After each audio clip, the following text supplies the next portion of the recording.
Let's go right to the charges from the district attorney of Utah County, because I teared up when I was listening to him today. It's not the finality of the case, but all of this hell and all of this pain that the Kirk family and all of us have been through, and this shock and this disgust is now coming to fruition, and charges have been filed. And they're going to put this guy on the ground, I do believe. I told my wife, she's was raised in a Mormon household. I was raised in a Catholic one, and we're both Baptists. Now, really what we are is evangelical Christians. But I told her, I said, thank God for the Mormons.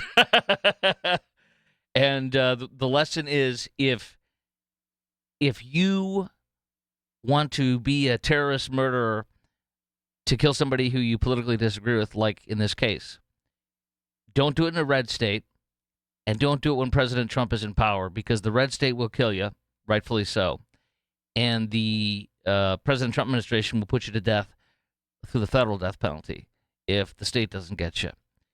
But here's the DA, because it's very emotional. It's very important. I called some of the charges, which I'll read to you because it can get really repetitive, and I focused more on the ones that were meaningful to me. I am charged with bringing justice for those who are harmed. I am charged with bringing justice for Charlie Kirk. I am committed to these aims. I take this responsibility seriously. Today, after reviewing the evidence that law enforcement has collected thus far, I am filing a criminal information charging Tyler James Robinson, age 22, with the following crimes. Count 1, aggravated murder, a capital offense, for intentionally or knowingly causing the death of Charlie Kirk under circumstances that created a great risk of death to others. Count 2, felony discharge of a firearm causing serious bodily injury, a first-degree felony.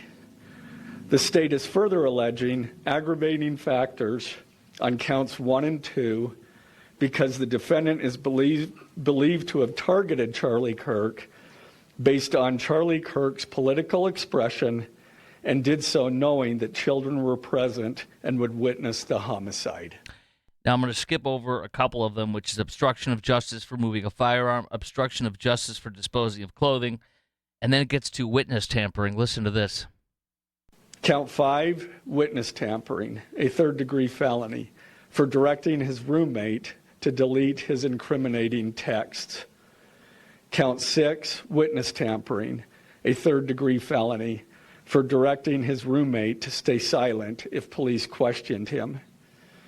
And count 7, commission of a violent offense in the presence of a child, a Class A misdemeanor, for committing homicide knowing that children were present and may have seen or heard the murder and did so based on Charlie Kirk's political expression. Also, following the press conference, I am filing a notice of intent to seek the death penalty. I do not take this decision lightly, and it is a decision I have made independently as county attorney, based solely on the available evidence and circumstances and nature of the crime. Because we are seeking the death penalty, the defendant will continue to be held without bail in the Utah County Jail. Put him in the ground. If he is convicted, put him in the ground. Not out of vindictiveness, not out of revenge, but out of justice. If this accused murderer terrorist is convicted, put him in the ground. And my prayer is that he gets put in the ground by a firing squad. So, God bless the state of Utah for that justice. I want to share with you, he was mentioning the text. I have the text I'm going to read. This is between the accused terrorist murderer and his gay lover who is transitioning. But first, we begin with a few texts from Fox News, then I go to the texts that are on my Twitter feed. And if you want to see these, you can see them on my Twitter feed at Chris Crock Show. That's at Chris Crock Show, ChrisCrockshow. ChrisKROK. That's ChrisKROK at Chris Crock Show. I am retweeting it again if it'll work. Hello, hello. Retweet. There we go. Here's the first part from Fox News before I shift to the tweet on my big screen over here. The roommate received a text message from the alleged terrorist killer, which said, "Drop what you're doing, look under my keyboard." The gay trans roommate looked under the keyboard and found a note that stated, quote, "I had the opportunity to take out Charlie Kirk, and I'm going to take it." When asked why he did it, the accused terrorist killer explained there was too much evil, and the guy referring to Charlie Kirk spreads too much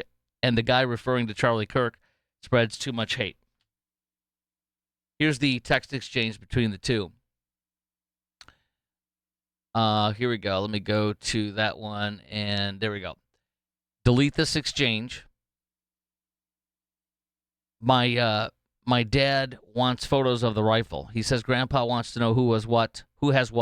The feds released a photo of the rifle, and it's very unique. He's calling me right now, not answering. Accused terrorist continues on. Since Trump got into office, my dad has been pretty diehard MAGA. I'm going to turn myself in willingly. One of my neighbors here is a deputy sheriff. You are all, he says to his gay lover, you are all I worry about, love. And listen to this. You are all I worry about. Come on, baby. Where are you? You are all I worry about, love. I'm much more worried about you. Don't talk to the media, please. That's the witness tampering. Well, obviously the media, but don't talk to the media, please. I'm going to move this over to my smaller screen. It's being annoying. Don't talk to the media, please. Don't take any interviews or make any comments. If any police ask you questions, ask for a lawyer and stay silent. So that's totally witness tampering, obviously. And then he continues on. I am still okay, my love, but I'm stuck in Orem, which is the city where he is accused of murdering Charlie Kirk, for a little while longer yet. Shouldn't be long until I can come home, but I got to grab my rifle still. To be honest, I hope to keep this secret till I died of old age. I'm sorry to involve you. The gay trans roommate says, weren't you the one who did it, right? You weren't the one who did it, right? I am, he says, I'm sorry. I thought they caught the person. No, they grabbed some crazy old dude. By the way, that crazy old dude has just been arrested. He's just been charged with child pornography. The crazy old dude has child porn on his phone, according to the charges I read on the newspaper, or the report today from, I think, Fox. They grabbed some crazy old dude, then interrogated someone in similar clothing. I had planned to grab my rifle from my drop point shortly after, but most of that side of town got locked down. It's quiet, almost enough to get out, but there's one vehicle lingering. Why? Says the gay trans roommate. He says, why did I do it? Yeah, says the roommate. I had enough of his hatred. Some hate can't be negotiated out. If I am able to grab my rifle on scene, I will have left no evidence. Going to attempt to retrieve it again. Hopefully, they have moved on. I haven't seen anything about them finding it. The roommate says, how long have you been planning this? The accused terrorist says, a bit over a week, I believe. I can get close to it. By the way, you plan for over a week, you get arrested within 33 hours. A bit over a week, I believe. I can get close to it, but there's a squad car parked right by it. I think they already swept that spot, but I don't want to chance it. He continues on. I'm wishing I had circled back and grabbed it as soon as I got my vehicle. I'm worried that my old man would do what he would do if I didn't bring back Grandpa's rifle. So he's worried about his old man, even though he just, according to this text, murdered Charlie Kirk. I don't know if it had a serial number, but it wouldn't trace to me.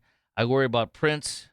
I had to leave it in a bush where I changed outfits. Yeah, it's his grandpa's rifle. They're going to trace back to Grandpa. This goes to what the profilers were saying about this guy is inferior. This guy feels inferior. This guy is insecure. This guy is an isolated person. And so this isn't deeply planned out. This goes with a lot of the trans terrorism we've been seeing. He says, I had to leave it in the bush where I changed outfits, didn't have the ability or time to bring it with the rifle.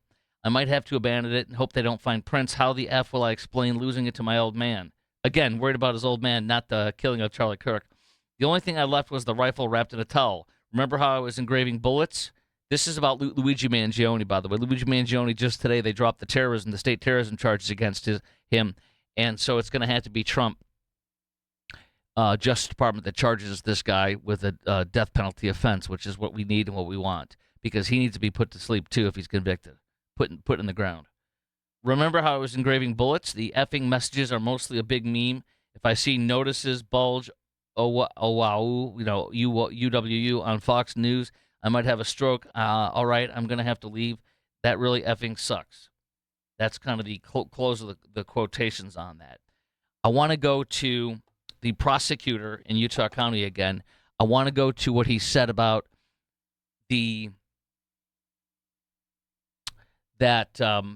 well, let me just play this. This is from the family members. Listen to this. Robinson's mother explained that over the last year or so, Robinson had become more political. So he'd become more political. This is about radicalization and about motive, which the left and the mainstream media literally is like, we don't know motive. We don't know his motive. We don't know. The casings are hard to figure out. Catch fascist, and the fascist, anti-fascist song, Bella Ciao stuff. I mean, it's overtly obvious, but let's go to the prosecutor. I'll start this over. Robinson's mother explained that over the last year or so, Robinson had become more political and had started to lean more to the left, becoming more pro-gay and trans rights oriented. She stated that Robinson began to date his roommate, a biological male who was transitioning genders. This resulted in several discussions with family members, but especially between Robinson and his father, who have very different political views. In one conversation before the shooting, Robinson mentioned that Charlie Kirk would be holding an event at UVU, which Robinson said was a stupid venue for the event. Robinson accused Kirk of spreading hate. So he's a left-wing radicalist, LGBTQ, trans radical activist, is what this is. Now, many people have lied about Charlie Kirk. Many people have lit their hair on fire like a homicide bomber and run and jump off a cliff like yelling, Allahu Akbar, as they post cheers of glee that Charlie was assassinated and slaughtered, as they post satanic and wicked and sick, evil justifications and celebrations of the slaughter of an innocent man whose only crime was sharing his ideas and debating with respect and with fervor and fun. But there's a few things on this. Number one, the Kirk family and Turning Point USA, I'm so happy about this. You look at Stephen King, who lied and said that Charlie King called for the stoning of gays. These stupid, ignorant, hate-filled people, like Stephen King and so many. I've mentioned this. I got to keep mentioning this.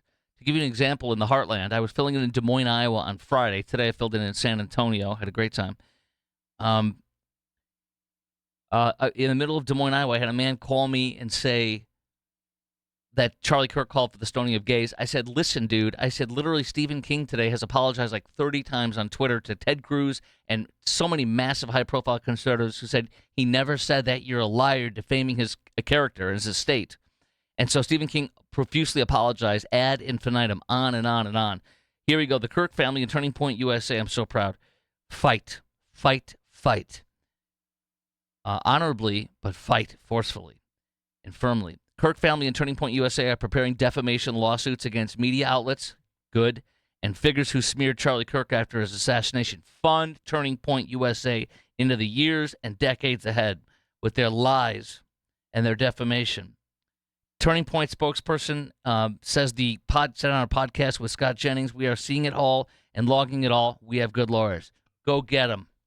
Number two, Guy Benson, who I don't think I've ever quoted in my life. I have no problem with the guy, but Guy Benson wrote a brilliant column in Town Hall today, and it's about these people lighting their hair on fire like homicide bombers and jumping off a cliff, yelling Allahu Akbar, saying vile things publicly, celebrating Charlie Kirk's murder, and then getting fired. And the media is talking like, "Oh, this is a witch hunt," and the Association for the American Federation of Teachers, Texas, saying this is a Texas witch hunt. There are 180 teachers that are on the chopping block. It's a witch hunt.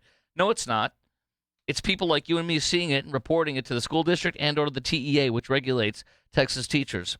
Now, and they're going to lose their license in Texas, and they're going to be on the do not hire list. They should not ever be hired. By the way, there's a second college student who now may be booted. Governor Abbott retweeted him and did another FAFO. It's Texas State University. It used to be, can't remember what it was when I was in Austin with my wife in the late 90s. Southwestern State or something like that. Now it's Texas State University. There's a guy there who was on the chopping block as well. We'll see what happens to him. And I'm going to talk about whether or not we should be going after people for hate speech, because that's a huge issue. I've got Pam Bondi sound bites. We're going to play that in a few minutes. Just stand by for that. But Guy Benson writes the difference between, because we're being accused of cancel culture. That's a flat-out lie. I like the way he explained this. Cancel culture is when somebody who is suffering for severe punishments, including loss of livelihood, over political differences. Political differences. That's cancel culture. We differ politically. You should be fired. That's what the left does, not the right. Now, murder, he says, is the ultimate and most egregious and irreversible form of cancellation. When somebody celebrates that, which is why these people are getting fired and all this stuff, and why we're calling it out, when somebody celebrates that, it is a sinister, sociopathic manifestation of darkness. And that's what we are against.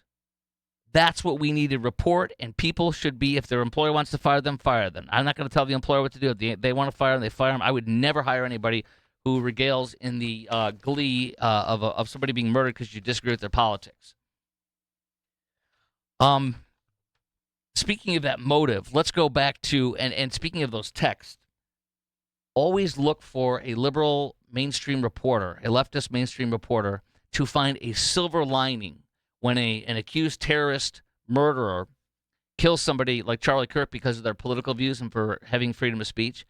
Always look for the media to find a silver lining with that terrorist, to just get dreamy-eyed over and just get super excited over and happy over. Listen to Matt Gutman from ABC News. You're just not going to believe this. This is beyond incredible. We have seen an alleged murder with such specific text messages about the alleged murder weapon, where it was hidden, how it was placed, what was on it, but also it was very touching in a way that I think many of us didn't expect. A very intimate portrait into this relationship between the suspect's roommate and the suspect himself, with him repeatedly calling his roommate, who is transitioning, calling him my love, and I want to protect you, my love.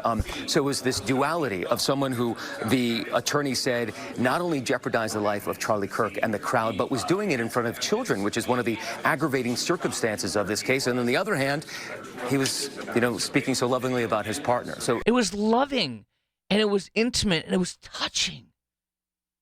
This gay and trans love was touching. I found a beautiful thing in the middle of this. It's beautiful what they had. It was beautiful what he murdered Charlie for. What he allegedly murdered Charlie. It was beautiful. That's crazy, right? That's a sick man right there. Because he worships DEI over all. DEI comes before murdering somebody who is a conservative. Mark Halperin made a fantastic quote today. Journalist Mark Halperin. He wrote this on Twitter. This is also on my Twitter feed, at Chris Kroc Show, CHRISKROK. An email I just got from a very smart person who is now smarter, unfortunately, because of the assassination of Charlie Kirk. He's quoting his friend's email. I used to think of Trump derangement syndrome as just people losing their minds about him specifically and knee-jerk hating everything he said or did or enacted. But I now realize that Trump derangement syndrome has made people lose their ability to tell the difference between right and wrong. It's not that they knee-jerk and hate everything. No. They don't know the difference between right and wrong anymore with Trump derangement syndrome. They've lost the ability to recognize what's right and what's wrong. That is spot on. Incredibly. Let's talk about the violence of the left, the support for violence and terrorism and murder and killing and mayhem from the left. A brand new poll from YouGov just released today. 1/4 of people who describe themselves as very liberal, 1/4 of very liberal people support violence. That they say violence, 1/4 of all very liberal people say violence can sometimes be justified to achieve political goals. Violence can sometimes be used to justify political goals. 1/4 of very liberal. 17% of self-described liberal say the same thing.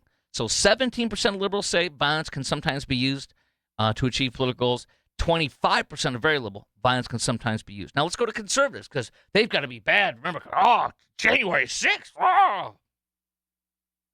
It's incredibly less. Instead of 25% of very liberal, only 6%, strike that. Instead of 25% of very liberal saying violence is sometimes okay, only 3% of very conservative say that violence is sometimes justified. So you literally have more than 8 times the population of liberals, of very liberals, more than 8 times the population of very liberals saying that violence is sometimes justified for political means versus very conservative. So very liberals are over 8 times more violent than very conservative. Second of all, liberal versus conservative, self-described. 17% of liberals say violence is sometimes okay to be used to justify political goals, and only 6% of conservatives say the same. So you have almost exactly 3 times more liberal, self-described liberals call for violence sometimes for political means versus conservatives. So you are, take your pick, you're either over 8 times more likely to call for violence or more than 3 times likely to call for violence. Either or, liberals have a serious problem with approving of violence to achieve political means. They have a disease, and I believe it's rooted in what I believe is they don't have God in their lives. This is their religion. This is your God with a little g. And so when you're God with a little g, since you don't have God, you have a God-sized hole in your heart, you fill it with something. In this case, they're filling it with political politics, which is very, very morally bankrupt and sad. My priorities are God. Not that I'm perfect, because I'm way far. As St. Paul said, I'm chief sinner among all of us. But God, my wife, my marriage, my children, and my job. That's the order. I believe the liberals, like I've described when I was driving downtown during the height of the Elon Musk, burning Tesla dealerships, destroying them, keying them, screaming at us if we have a Tesla. At the height of that, when we were driving downtown Dallas to go to my church home that I love, my church home of 10 and a half, 11 years, something like that, First Baptist Dallas, where my pastor and friend Dr. Robert Jeffers preaches, we're driving downtown, and I look up, and I see, look, there's an overpass, and there's these people protesting Teslas and Elon Musk. And I said, look, that's their religion.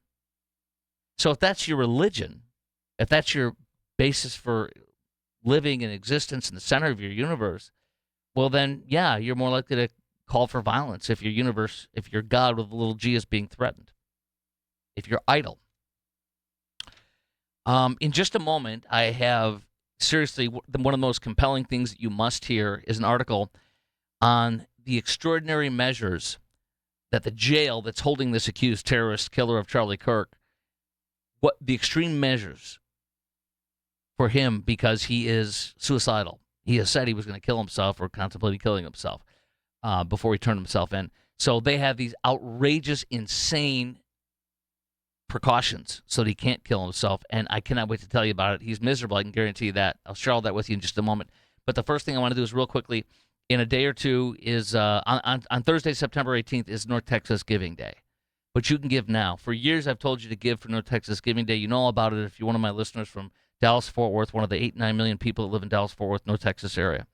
And so I'm asking you, I'm telling you what Mrs. Crock and I donated to this year. It's Thrive Counseling Services. It is a Christian ministry, and they minister to over 50% of the women they minister to are sex trafficking victims. They have been sex trafficked in most cases by their own loved ones as a child. They grew up thinking it's somehow their fault, blaming themselves.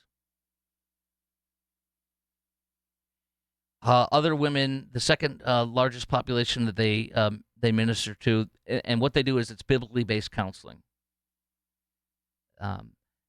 These women many of them are in halfway houses that are helping them to continue to get back on their feet and to transition from sex trafficking or incarceration into getting their children back, having the confidence to tell a judge that they deserve a second chance, getting their 4-year-old and their 10-year-old back in custody after coming out of prison. This is rebuilding women's lives and taking the kingdom back. It's beautiful. And I am working with them in between my fill-ins with radio and television. And I couldn't be more proud. So Mrs. Crock and I already gave, and I'm urging you to give too. The women are learning, and they're being rebuilt. And here's one of the posts we put up for social media. These women's lives are being rebuilt. Look at some of the things they say to the counselors after they have been healed, or they write letters after years, months later when they're with their kids. They send pictures to the counselors. I'm starting to flourish. One woman testified against her sex trafficker. He was convicted. You know what that takes? What kind of confidence and how difficult that is for any victim. You brought my family together. I found it wasn't my fault. I have confidence. I have an advocate. These women counselors are advocates for these women. God loves me. I was baptized. So it's rebuilding women's lives through biblical counseling for victims. So they're based in Dallas, and they minister to people in DFW. So donate like Mrs. Crock and I did to Thrive Counseling for North Texas Giving Day. Early giving's already going on. You can give right now. Don't wait. Do it right now. $5, $10, $100, $200, $1,000, whatever you can give. Text Thrive99 to 53555. That's Thrive99. See, it's at the top there. See where the text is for my post? It says Mrs. Crock and I donated. Text Thrive99 to 53555. That's Thrive99 to 53555 to help rebuild women's lives right now. And you can also just go to North Texas Giving Day and type in Thrive Counseling Services, and we'll pop up. But we have a match, and there's still money in there to be matched, so it'll be doubled, your donation. Please do it now. Don't wait. Here's the extra security measures put in place to keep the alleged murderer of Charlie Kirk from killing himself, from Epsteining himself. Listen to this. First of all, he's no longer Tyler Robinson. He is now inmate number 460956. Yes. Number 2, his cell never goes dark. His cell is always lit, regardless of the time of day. He will never have lights out. He will never be able to sleep in darkness. He is sleep deprived. He has a lack of privacy. It can be overwhelming, especially when somebody like him is in his first time ever being behind bars. I'm glad for that. These first few days are going to be like the most severe for him. It's obviously got to be very shocking as it all sinks in, says an expert that deals in these kinds of matters in prisons. They are recording the accused killer on a video system constantly monitored by another officer. One of the officers is observing him the officer observing him in person if he needs to eat, make a phone call, or relieve themselves. Replacements are being sent in. They will not take their eyes off him for even a few seconds, especially after Epstein. They know that they're going to be the next Epstein prison guard and get fired. They are not aware. This accused terrorist killer is not allowed to wear regular prison garb. He's wearing a special, and you saw it when he appeared today for the charges that I played for you. He appeared there virtually for the court, and he was wearing an anti-suicide smock known among inmates as turtle suits or pickle suits, made of especially thick material that cannot tear or be used to hang or suffocate themselves. His bed sheets, his blankets, his pillows, gone. Nothing. Good. Charlie Kirk didn't get a pillow as he lay there dying from the terrorist's bullet.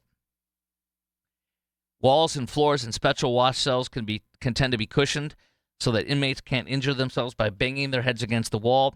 Toilets, either the plumbing is hidden in the wall so they can't use the pipes to try to hurt themselves.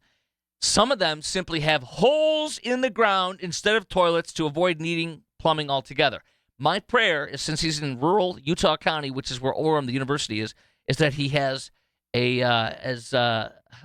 Clark, the you-know-what'sful, remember that from National Lampoon's Christmas Vacation, the S-word, is an S-word, esser, if you will, down on the floor. Meals typically are delivered on soft trays through meal slots and expected to be eaten without utensils or even a spork. No spork. No spork for you, accused terrorist. Napkins, toilet paper may even be limited so that inmates don't try to use them to choke or cut off their airways. People have even tried to harm themselves by swallowing their socks. Welcome to prison, y'all. Do you remember that awesome HBO series, Oz, from the 80s or 90s? That was the best series ever. We have HBO. I want to watch that again. My wife and I love that series. Pam Bondi. A lot of people, prominent conservatives, are calling for her to be fired. She has to stop saying this, and she has to recant this. This is absolutely horrific. I want you to listen to what Pam Bondi said about hate speech and prosecuting people for hate speech. I want you to envision a Joe Biden presidency and them saying that they're going to arrest you and me for hate speech. You wouldn't be watching me on this ever again if Joe Biden was president and he arrested people for hate speech. There's free speech, and then there's hate speech. And there is no place, especially now, especially after what happened to Charlie, in our society. Do you see more law enforcement going after these groups who are using hate speech and putting cuffs on people so we show them that some action is better than no action? We will absolutely target you, go after you, if you are targeting anyone with hate speech, anything. And that's across the aisle. Anyone, they're going to target you. So if I say something you think is hate, you're going to arrest me. How's that going to work out for us if a Democrat wins the next election? You and I will be in jail. What the hell is she saying and thinking? This is so wrong. So apologize. Say I was wrong. I didn't mean that. Otherwise, I guess she has to go. I'm not calling for her to go, but this is insane. She goes on about the Office Depot workers. Arrest the Office Depot workers. They got fired. They've been shamed. What do you want? And employers, you have an obligation to get rid of people. You need to look at people who are saying horrible things, and they shouldn't be working with you. Businesses cannot discriminate. If you want to go in and print posters with Charlie's pictures on them for a vigil, you have to let them do that. We can prosecute you for that. I have Harmeet Dillon right now in our civil rights unit looking at that immediately, that Office Depot had done that. We're looking at that. Office Depot, you have to let them print up a flyer. That flyer was absolutely just a prayer vigil for Charlie, but can you imagine the next Democrat president say, cake baker, you have to bake a cake for a gay couple? You know, that went to the Supreme Court, and of course the cake baker won because it was his religious, just like me, objection to that. I'm not going to celebrate a gay marriage. I'm not going to attack you or criticize you, but I'm not going to celebrate a gay marriage, nor will I make any, use my talents to support a gay marriage. Not going to attack the people, but I'm not going to celebrate it or support it. She literally is going to force people to bake a cake if the next Democrat can arrest people for not baking a cake for a gay couple. It's insane. Let's close with Joe Biden. This is awesome. Oh wait, let's close with two things. You know that chick from Hacks? Have you watched Hacks on HBO? We haven't. We stopped watching the last. There's like a season and a half we haven't watched, but it was really good. And I'm not shocked that these two, at least the young lady on Hacks, is a raging leftist. Of course they all are. It's fine. But she, in her speech at the whatever, I don't even know what the Emmys, she said "Free Palestine" and "F ICE." And this is so funny because the Quds News Network, Hamas, took her video saying "Free Palestine" and played it on the Quds News Network social media feed for her support. They said Hannah Anbinder explains her decision to say "Free Palestine" during the Emmys acceptance speech came from her belief that as a Jewish person, she has a This is the terrorist saying this. She has a responsibility to distinguish Judaism and Jewish culture from the ethno-nationalist project of the Israel state, Quds News wrote on X. So, and they, by the way, they blurred out her cleavage and her shoulders. Ha ha ha! That's what would happen to you. You are now propaganda, you useful idiot. Number two. Joe Biden, this is awesome for the Wall Street Journal. This is like my favorite one of the day. Joe Biden is struggling to cash in his presidency.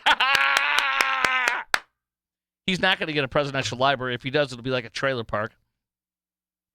His advanced age, his unpopularity, and concern from anybody who would hire him for speeches, companies, concerned about retribution for President Trump, nobody's hiring him. The result for Biden is a leaner next chapter that lacks well-funded foundations, plans for exquisite libraries, and a full calendar of paid speeches his peers enjoyed. Oh, man. Instead of private jets, this is the best.